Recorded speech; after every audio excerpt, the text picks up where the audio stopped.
নমস্কার বন্ধুরা, আজকের ভিডিওটি খুবই গুরুত্বপূর্ণ, বিশেষ করে যারা মহাশিবরাত্রি পালন করেন তাদের জন্য। আপনি কি জানেন মহাশিবরাত্রির দিনে এমন কিছু নিয়ম আছে যা না মানলে জীবনের অশান্তি, মানসিক কষ্ট, এমনকি সংসারে সমস্যা পর্যন্ত আসতে পারে। তাই বিশেষ করে মহিলাদের জন্য এই 3টি জায়গায় যাওয়া নিষেধ করা হয়েছে। কিন্তু কেন? এটা কি কুসংস্কার নাকি এর পেছনে আছে গভীর আধ্যাত্মিক ও সামাজিক ব্যাখ্যা? আজ আমি সব খুলে বলবো, ভিডিওটা শেষ পর্যন্ত দেখবেন, কারণ মাঝখানে আমি এমন একটি সত্য গল্প বলবো যা শুনলে আপনি চিন্তা করতে বাধ্য হবেন। বন্ধুরা, শিবরাত্রি শুধু একটি উৎসব নয়, এটা হলো ভগবান শিব ও মা পার্বতীর মিলনের রাত্রি। তাই এই রাতকে বলা হয় অন্ধকার থেকে আলোর পথে যাওয়ার রাত। শাস্ত্রে বলা হয়েছে এই রাতে পৃথিবীর শক্তি এমনভাবে অবস্থান করে যে মানুষের মন দ্রুত প্রভাবিত করে। যদি আপনি এই রাতে ধ্যান করেন তাহলে মন পরিষ্কার হয়, আর যদি জপ করেন তাহলে পাপ কমা হয়, আর যদি উপবাস করেন তাহলে শরীর ও আত্মা শুদ্ধ হয়। কিন্তু যদি রাগ করেন তাহলে অশান্তিতে যান, নেগেটিভ জায়গা থাকে, তাহলে তার প্রভাবও বহুগুণ বেড়ে যায়। তাই এই কারণেই এই দিনে এই আচরণ না করাটা অনেক ভালো। তো বন্ধুরা, এবার আমরা মূল বিষয় ফিরে আসি। প্রথম নিষেধ হলো শ্মশান বা অশুভ স্থানে।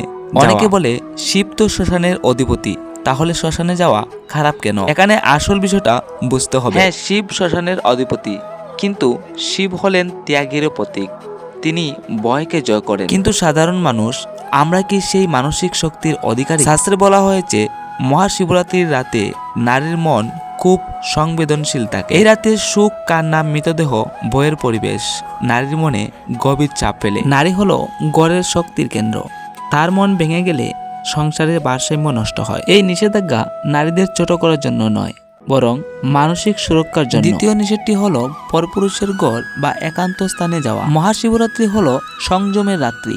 এই রাত্রির কাম, লোভ, আকর্ষণ এইসব বিষয় থেকে দূর থাকার নির্দেশ রয়েছে। শাস্ত্রে বলা হয়েছে এই রাতে নারী ও পুরুষ উভয়ই উচিত নিজ নিজ সীমার মধ্যে থাকা, কারণ এই রাতে মন দুর্বল হয়, সিদ্ধান্ত ভুল হতে পারে, সমাজ ভুল বুঝতে পারে, একটি ভুল পদক্ষেপ পুরো জীবনে বদনাম ডেকে আনতে পারে। এই জন্যই বলা হয়েছে এই দিনের শীতলতা, মর্যাদা ও সীমা বজায় রাখা অত্যন্ত জরুরি। তৃতীয় নিষেধ ঝগড়া, কোলাহল, অপবিত্র পরিবেশ। মহাশিবরাত্রি মানে ধ্যান, মহাশিবরাত্রি মানে নীরবতা। যদি এই রাতে ঝগড়া করেন, অপমান করেন, চিৎকার করেন, তাহলে সেই নেতিবাচক মনে গেঁথে যায়।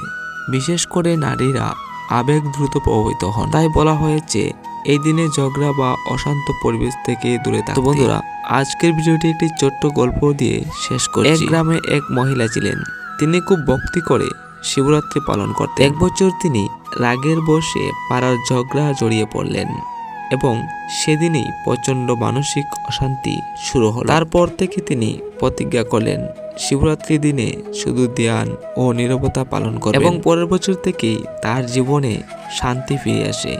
আর আজকে আমরা এই ভিডিও থেকে কি শিখলাম এবং এই গল্পটির থেকে আমরা কি শিখতে পারি? মানে আমাদের এখানে এই কথাই বলা হয়েছে যে শিবরাত্রির দিনে আপনি এই 3টি নিয়ম যদি পালন করে যান তাহলে আপনি নিশ্চিন্ত মনে বসে থাকুন, ভগবান শিব আপনার প্রতি কৃপা ও ভালোবাসা আপনার জন্য রেখে দিবেন। বন্ধুরা, শিবরাত্রির এই নিয়মগুলো কোনো ভয় দেখানোর জন্য নয়, এগুলো হলো মানসিক শিক্ষা। শুধু তাই নয়, নারীকে সম্মান করা মানে তার মানসিক শান্তিকে রক্ষা করা। বন্ধুরা, শেষ কথা হলো শিবরাত্রি হলো পরিবর্তনের। এই রাতে যদি আপনি মন শান্ত রাখেন, খারাপ জায়গা এড়িয়ে চলেন, সংযম পালন করেন, তাহলে জীবনে আশীর্বাদ আসবে। বন্ধুরা, এই ভিডিওটি যদি আপনাদের ভালো লাগে তাহলে লাইক করবেন, শেয়ার করবেন, আর অবশ্যই চ্যানেলটি সাবস্ক্রাইব করবেন। জয় মহাদেব, হর হর মহাদেব।